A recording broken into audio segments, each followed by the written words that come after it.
Assalamualaikum warahmatullahi wabarakatuh. Alhamdulillah hamdan wa syukran ala ni'amillah.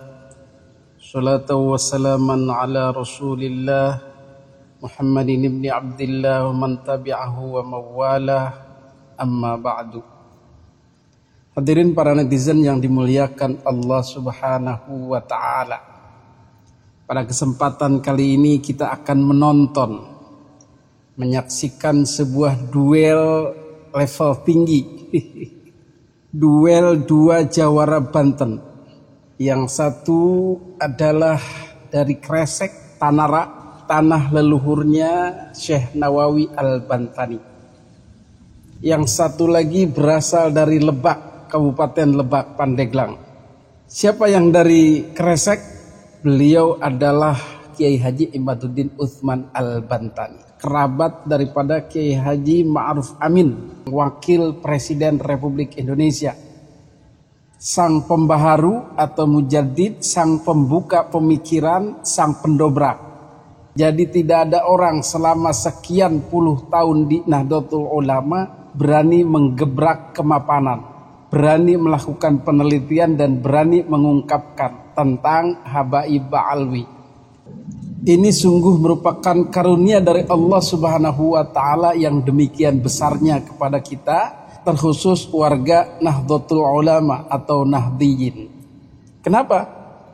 Karena sejak ratusan tahun warga Nahdlatul Ulama terbius, terdoktrin, terjajah. Mereka tidak bisa berpikir kritis lagi, tidak bisa melakukan penelitian, tidak bisa bertanya-tanya tentang habaib ba'alwi ini. Siapa kau? Terkadang kau lembut, yang alim ulama, terkadang kau kasar. Jadi masyarakat mulai bertanya, siapa kau? Maka perasaan-perasaan tertekan, perasaan-perasaan terjajah, perasaan-perasaan ewuh pakewuh, dan selalu harus menuruti habaib ini, harus selalu menghormati ini. Di satu sisi ketakutan, pengen memberontak, di sisi lain takut kualat, takut tidak masuk surga, takut dibenci oleh Nabi, takut dibenci oleh Allah subhanahu wa ta'ala. Wah, ciloko, saya dalam keadaan bahaya kalau menjauhi Habib, kalau menolak keinginan Habib, kalau mengomongin Habib, mengkritik Habib dan lain sebagainya. Itulah kondisi NU sebelum datangnya Kiai Haji Imaduddin Utsman Al-Bantani. Benar-benar mabni. Mabni itu tidak bisa dirubah-rubah lagi, beku. Beda dengan mu'rab. Kalau mu'rab bisa goyang kanan kiri atas bawah, bisa kritis, bisa ceria. Hadirin yang dimuliakan Allah subhanahu wa ta'ala, sudah dijelaskan sebelumnya apa rahasia dibalik Allah subhanahu wa ta'ala dalam tanda kutip mengutus sosok Kiai Haji Imaduddin Utsman Al-Bantani. Pertama, beliau kiai, sebagaimana layaknya seorang kiai, adalah jebolan pesantren salafiyah, alhamdulillahnya itu. Pesantren salaf dulu, Balai Rombeng, dan juga pesantren modern, dan juga kuliahan. Sehingga lengkap sudah perangkat untuk tempurnya. Dan beliau juga punya pondok pesantren, beliau juga mengajar. Sehingga sosok kiai pada Kiai Haji Imaduddin inilah yang membuat beliau kuat. Kemudian hikmah yang lainnya adalah masih muda, powernya begitu kuat, suaranya lantang dan tidak ada capek-capeknya.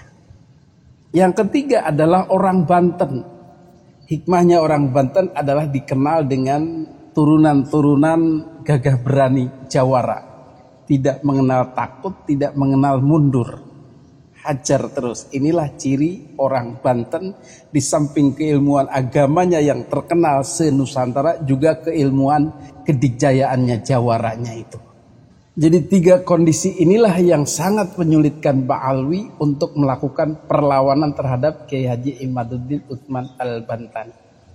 Sehingga dengan gebrakannya, dengan keberaniannya ini, melakukan penelitian dan menyimpulkan bahwa Ba'alwi bukanlah keturunan Nabi, praktis tidak ada perlawanan berarti. Karena mungkin pertama kaget dengan serangan mendadak ini. Yang kedua memang pada kenyataannya tidak ada data dan fakta pada mereka. Dan perjuangan Kiai Haji Imaduddin Utsman Al-Bantani memerdekakan diri dari perbudakan spiritual Ba'alwi ini didukung secara gegap gempita oleh masyarakat muslimin pribumi Indonesia Nahdliyin. Semua yang merasa terpendam dalam hati unek-uneknya itu, yang merasa tidak ada penyaluran, yang merasa dongkol, merasa jengkel tapi tidak punya keberanian, maka pada hari itu mereka beramai-ramai menyambut sang mujaddid ini, menyambut sang pemberani ini. Hadirin yang dimuliakan Allah Subhanahu wa taala, apakah ada di antara mereka yang malah membela Ba'alwi, malah tidak menyambut perjuangan ini, malah tidak menyambut pencerahan ini? Ada. Itulah apa yang dulunya disebut muhibbin, orang yang menyukai. Tetapi kemudian mereka tidak pantas disebut muhibbin, tetapi pantasnya disebut mukibbin. Kalau muhibbin orang yang mencintai, tapi kalau mukibbin orang yang menyungkurkan diri di hadapan para habaib, melemahkan diri. Maka mukibbin inilah, atau dalam bahasa sehari-harinya adalah budak Ba'alwi, mereka gigih mempertahankan majikannya itu. Gigih membela mati-matian majikannya itu. Gigih menyerang Kiai Haji Imaduddin dan membuat framing-framing seolah-olah Kiai Haji Imaduddin ini adalah pengacau, pemberontak, mengganggu tatanan, memecah belah persatuan dan lain sebagainya. Biasalah dalam sebuah perjuangan kemerdekaan pasti ada saja yang ikut dengan majikan, bahkan memerangi pejuang itu. Banyak contohnya dalam masa perjuangan kemerdekaan melawan Belanda. Tidak aneh. Hadirin yang dimuliakan Allah Subhanahu wa taala, salah satu mukibbin garis keras, mukibbin yang sangat setia membela Ba'alwi dari kalangan pribumi Nusantara, yang juga gencar menyerang, melawat, bahkan memframing Kiai Haji Imaduddin Utsman Al-Bantani adalah beliau Kiai Haji Qurtubi Jailani. Menariknya, Kiai Haji Qurtubi ini adalah jawara dari Banten. Sama-sama Banten. Kemudian menariknya lagi, mereka adalah sama-sama rekan dulunya itu di FPI. Tetapi dengan perjalanan sejarah, perjalanan dinamika politik, dinamika pencerahan agama, Kiai Haji Imaduddin terus melakukan tafakur, terus melakukan evaluasi terhadap dakwah yang dijalankannya ini. Terutama dakwah bersama FPI yang sering melanggar, yang sering bertabrakan dengan konsep-konsep NKRI, Negara Kesatuan Republik Indonesia, konsep-konsep Nahdlatul Ulama dan Pancasila. Sehingga beliau seperti kebanyakan orang-orang Indonesia yang dalam tanda kutip bertobat atau sadar dari gerakan-gerakan radikalis ini, kemudian beliau keluar dari FPI dan kembali ke pangkuan Nahdlatul Ulama Rahmatan lil Alamin, NU yang lama, NU kita lah begitu. Tetapi Kiai Haji Qurtubi masih larut dalam FPI-nya, walaupun sudah dibubarkan, tetapi membentuk FPI baru. Dan terus dalam tanda kutip betah dengan kebersamaannya dengan Habib Rizik Syihab dan Ba'alwi. Inilah dua perjalanan yang berbeda. Yang satu kembali ke pangkuan Nahdlatul Ulama, yang satu tetap di Ba'alwi dan berkolaborasi atau bersatu dengan NU garis lurus Kiai Haji Idrus Romli. Kiai Haji Imaduddin Utsman Al-Bantani setuju dengan konsep Wali Songo Islam Nusantara, sementara Kiai Haji Qurtubi setuju dengan konsep NKRI bersyariah dan kontra atau membenci terhadap Islam Nusantara. Inilah dua konsep berbeda dalam perjalanan dakwah dua jawara Banten ini. Hadirin yang dimuliakan Allah Subhanahu wa taala, Puji tasyakur kepada Allah, alhamdulillah Kiai Haji Imaduddin dibekali dengan keilmuan yang mumpuni, dibekali dengan keilmuan agama yang mumpuni, ilmu nahwu sharafnya, ilmu fikihnya, ilmu mantiknya, ilmu balaghahnya, ilmu arudnya, syair dan lain sebagainya. Kemudian belakangan ilmu nasabnya, ilmu sejarahnya dan lain-lain keilmuan pondok pesantren plus keilmuan dunia modern yaitu ilmu kuliahan. Beliau sangat siap dan alhamdulillah dengan kesiapan itu menghadapi Kiai Haji Qurtubi yang juga tinggi ilmunya bisa mengimbangi. Alhamdulillah. Cacak-cacak lamun lain Kiai Haji Imaduddin geus ngajungkel. Coba kalau bukan Kiai Haji Imaduddin melawan Kiai Haji Qurtubi sudah rontok. Tapi inilah rahasia Allah mengutus Kiai Haji Imaduddin Utsman Al-Bantani.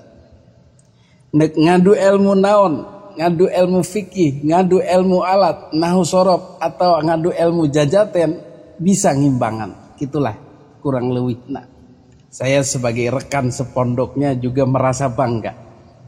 Beliau bisa mengimbangi jawara Banten lainnya atau jawara-jawara di luar Banten malahan seluruh Indonesia. Baik jawara dalam arti mumpuni dalam keilmuan agama maupun dalam kedikjayaan atau keilmuan jawaranya itu. Maka dua tokoh ini selalu bertemu, terutama dalam perdebatan ilmu kelas tinggi. Nah, kita cukup nonton saja. Orang awam cukup nonton saja. Pertarungan dalam tanda kutip kali ini adalah dalam ilmu kitab. Bagaimana Kiai Haji Qurtubi menyusun sebuah kitab, mungkin disebut bom nuklirnya itu, yang sangat rapi, dengan sangat rapi, bagus, susunan kata-katanya, tidak ada kekurangan dalam ilmu nahwu sharafnya, ilmu balaghahnya, mantiknya. Mungkin beliau sudah sangat teliti dengan kitabnya itu. Kitab beliau adalah Fi Ihya'il Mauta, menyerang Kiai Haji Imaduddin. Ditulis tentu saja dalam bahasa Arab karena perang ini hanya bisa dimengerti oleh orang-orang yang mengerti bahasa Arab, mengerti alat, mengerti nahwu sharaf. Saya pun pusing menelaahnya. Tetapi isinya sebenarnya sama saja dengan yang kemarin-kemarin. Tidak banyak data dan fakta baru. Masih sama dengan bom nuklirnya RA yang juga beliau ada keterlibatan di situ bersama Rumail Abbas dan Ustadz Wafi. Jadi isi dalam kitab itu tidak melebihi apa yang ditulis RA. Mungkin bom susulan lah begitu.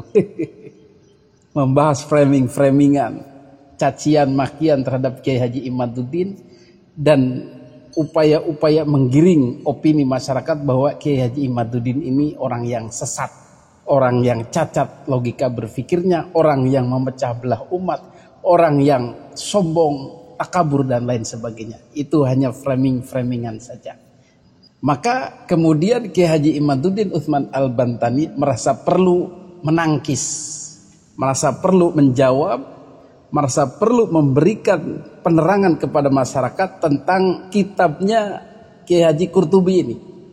Kitab dibalas kitab, bahasa Arab dibalas bahasa Arab, nahwu sharaf dibalas nahwu sharaf, mantik dibalas mantik, balaghah dibalas balaghah, fikih dibalas fikih, ayat dibalas ayat, hadis dibalas hadis. Begitulah kira-kira apa yang terjadi dengan dua tokoh ini. Maka Kiai Haji Imaduddin meluncurkan sebuah kitab balasan berjudul Al-Ma'arifur Rabbaniyah fi Hifdzin Nutfatin Nabawiyah Minad Da'wa Al-Kadhibah Al-Mal'uniyah wa Inzarin Nas min Qabuli Azwariha Az-Zahiriyah Wal-Batiniyah ma'a Zuhuril Hujaj Wal-Barahin Wal-Bayinat Al-Wadihat Al-Ilmiyah. Waduh, udah puyeng ini bacanya juga. Nah, di situ tertulis Al-Lafahu, pengarangnya adalah Imaduddin Utsman Al-Bantani. Raisul Lajnah Al-Fatawa fi Majlisil Ulama Indonesia fi Banten. Jadi kepala lembaga fatwa di MUI Banten. Ini bukan kaleng-kaleng juga.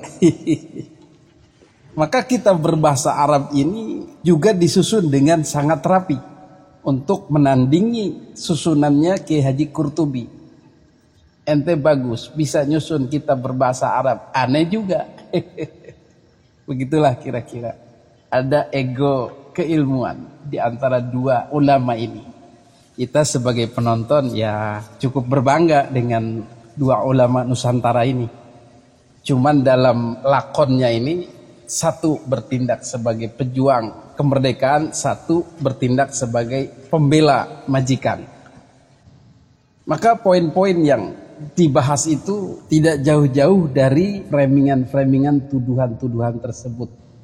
Contoh misalnya dalam kitab Kiai Qurtubi dikatakan Al-Faslu Sadis fi Riddid Dolalati Imaduddin bin Sarman. Pasal yang ke-6 dalam menolak kesesatan Imaduddin bin Sarman. At-Ta'in, seorang yang memutus nasab, yang mengacak-ngacak nasab orang, Ta'in itu. Lisihati ansabis sadatil alawiyah, kepada sahnya pernasaban sadah alawiyah allati athbatahal ulama, yang sudah ditetapkan, disebutkan oleh para ulama, ashabul maratibil ilmi aliyah, ulama-ulama yang tinggi kedudukannya, ulama-ulama berkelas. Wa yaqu fi aradihim, dan kemudian berpaling dari ulama itu bidzami, dengan mencela, wal ghibah, dan menggibah, wa nahwihima, dan yang serupa dengan zam dan ghibah. Wa kullu man kana kadzalik yasihu wasfuhu bitta'in, dan orang-orang yang seperti itu bisa disifati, bisa disebut ta'in. Kama sabaqa fil fasli rabi fi tahrimit ta'ni fin nasab, sebagaimana yang sudah diterangkan sebelumnya di pasal 4 tentang haramnya mento'en, mengacak-ngacak nasab. Dijawab oleh Kiai Haji Imaduddin, qultu, ngucap isun. Qurtubi lebak dolalani biqauli anna ba'alawiyya laisu min dzurriyyatin nabi sallallahu alaihi wasallam ma'ama jitu bihi min dalail wa barohin wa ma'annahu athbatahu bimujarradi taqlid al-manhi li ahlil ilm fama ab'ada al-farqu baina man lahu dalilun wa baina man laisa lahu dalilun. Jadi kata Kiai Haji Qurtubi, Kiai Haji Imaduddin ini sesat, mento'an, mengacak-ngacak nasab orang, maka saya sebut dia at-ta'in, tukang ngacak-ngacak nasab orang yang sudah benar. Apa jawab Kiai Haji Imaduddin? Kiai Haji Qurtubi lebak, menyesat-nyesatkan saya gara-gara ucapan saya Ba'alwi bukan keturunan Nabi. Padahal saya ngomong ada dalil yang saya kemukakan, ada barohin, burhan-burhan, bukti-bukti yang saya kemukakan, dan saya tidak taklid, tidak ikut siapapun. Saya bicara berdasarkan dalil, berdasarkan fakta, sejarah, buku nasab, dan kaidah-kaidah keilmuan. Gitu kira-kira kata Kiai Haji Imaduddin. Loh, kok orang seperti ini disesat-sesatkan? Jauh sekali kata Kiai Haji Imaduddin. Bedanya orang yang pakai dalil dengan orang yang tidak pakai dalil. Orang yang pakai dalil yang sahih, yang sesuai dengan Al-Quran hadis, yang sesuai dengan kitab-kitab mu'tabar, masa disesatkan? Yang bener aja. Begitu kira-kira jawaban Kiai Haji Imaduddin. Jadi orang sesat itu kriterianya ya menyimpang dari Al-Quran dan hadis. Misalnya sholatnya tidak 5 waktu, hanya 2 kali misalnya. Puasanya bukan maghrib tapi tengah malam jam 12 misalnya. Hajinya tidak ke Mekah tapi ke Tarim misalnya. Itu baru sesat. Karena tidak ada pendukung dalil-dalilnya yang pas. Tapi Kiai Haji Imaduddin ada dalilnya, masa disesat-sesatkan? Begitulah kira-kira penjelasan atau bantahan Kiai Haji Imaduddin terhadap bukunya Kiai Haji Qurtubi. Hadirin yang dimuliakan Allah Subhanahu wa taala, sebenarnya masih banyak bantahan-bantahan dari Kiai Haji Imaduddin dalam kitabnya berbahasa Arab ini, Gundul ini. Tapi tidak bisa kita bongkar semuanya karena durasi ya. Silahkan dibuka sendiri, di-download sendiri di rminubanten.or.id. Di situ ada bantahannya Kiai Haji Imaduddin terhadap Kiai Haji Qurtubi dalam bahasa Arab. Silahkan dilihat bagaimana penulisan dari dua kiai ini, strukturnya dan cara-cara menulisnya memang top. Mudah-mudahan beliau berdua ini bisa bertemu, bisa saling memahami dan ada dalam satu garis perjuangan. Hadanallahu wa iyyakum ajma'in. Wassalamualaikum warahmatullahi wabarakatuh.